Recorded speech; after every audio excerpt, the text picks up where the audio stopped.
Hello दोस्तों, welcome to in my online class.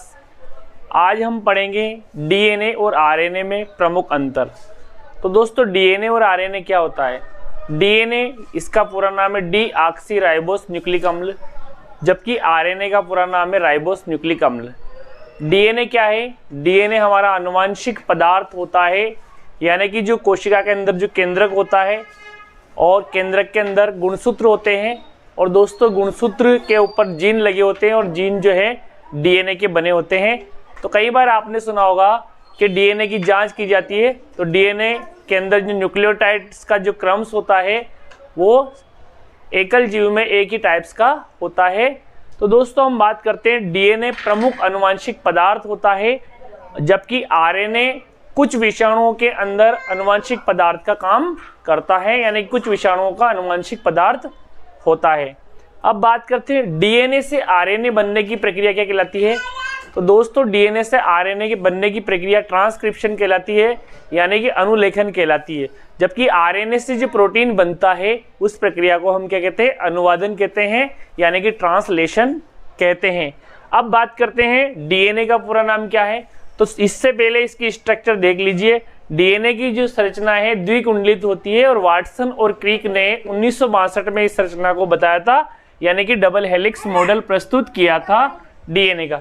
जबकि RNA की जो संरचना होती है वो एकल कुंडलित होती है। अब बात करते हैं डीएनए का पूरा नाम। तो डीएनए का पूरा नाम है डीऑक्सी राइबोस न्यूक्लिक अम्ल, जबकि आरएनए का पूरा नाम है राइबो न्यूक्लिक अम्ल। डीएनए के अंदर कौन सी शर्करा पाई जाती है? इसके अंदर राइबोस शर्करा पाई जाती है, जबकि डीऑक्सी राइबोस शर्करा पाई जाती है डीएनए के अंदर, जबकि आरएनए के अंदर राइबोस शर्करा पाई जाती है। अगला अंतर है डीएनए से आरएनए का निर्माण होता है, यानी कि डीएनए से आरएनए का निर्माण क्या कहलाता है? ट्रांसक्रिप्शन, यानी कि अनुलेखन। डीएनए से आरएनए का निर्माण क्या कहलाता है? डीएनए से जब आरएनए बनता है तो इसको बोलते हैं ट्रांसक्रिप्शन, यानी कि हिंदी में कहते हैं अनुलेखन। अगला आता है कुछ विषाणुओं में ही आरएनए से डीएनए का निर्माण होता है, यानी कि आरएनए से वापस से क्या बन जाता है? डीएनए बन जाता है। इसको हम कहते हैं रिवर्स ट्रांसक्रिप्शन। क्या कहते हैं इसको?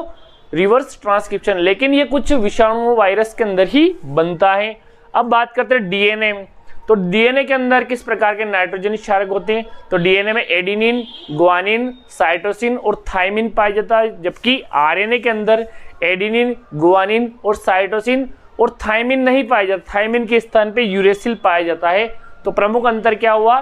डीएनए में एडिनिन, ग्वानिन, साइटोसिन और थाइमिन पाया जाता है, जबकि यहाँ पे एडिनिन, ग्वानिन, साइटोसिन और यूरेसिल क्षारक, नाइट्रोजनी क्षारक पाए जाते हैं।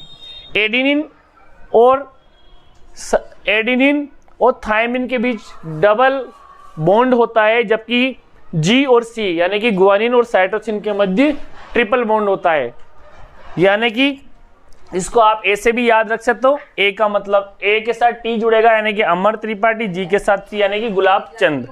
इसके अंदर क्या है? ए के साथ टी नहीं है, क्योंकि थाइमिन यहाँ पे उसकी जगह यूरेसिल है, तो ए यू और जी सी, यानी कि आरएनए के अंदर ए के साथ यू जुड़ेगा, जबकि जी के साथ सी जुड़ेगा।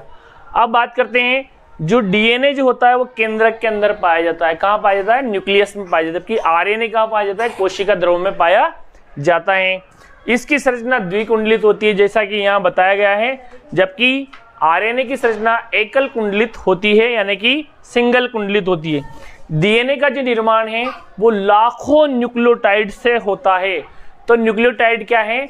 यानी कि राइबोस, यानी कि जो हमारी जो पेंटोस शर्करा है वो, और जो ये जो नाइट्रोजनी क्षारक है ये, और फास्फेट समूह, ये तीनों मिलकर क्या बनाते हैं? न्यूक्लियोटाइड का निर्माण करते हैं। तो लाखों न्यूक्लियोटाइड क्या बनाएंगे? डीएनए का निर्माण करते हैं, जबकि यहाँ पे हजारों न्यूक्लियोटाइड से आरएनए का निर्माण होता है। तो इस प्रकार न्यूक्लियोटाइड का एक बार और क्लियर कर देता हूँ मैं आपको।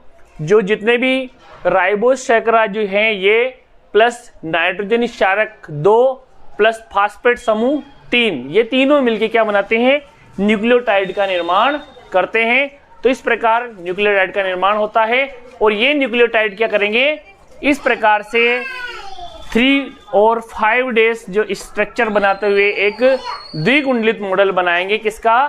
द्विकुंडलित संरचना बनाएंगे डीएनए की। तो दोस्तों क्लियर हो गया अपना कि किस तरह से डीएनए और आरएनए में हम अंतर कर सकते हैं, डीएनए और आरएनए कैसे हमारे आनुवांशिक पदार्थ की तरह कार्य करते हैं। Thanks for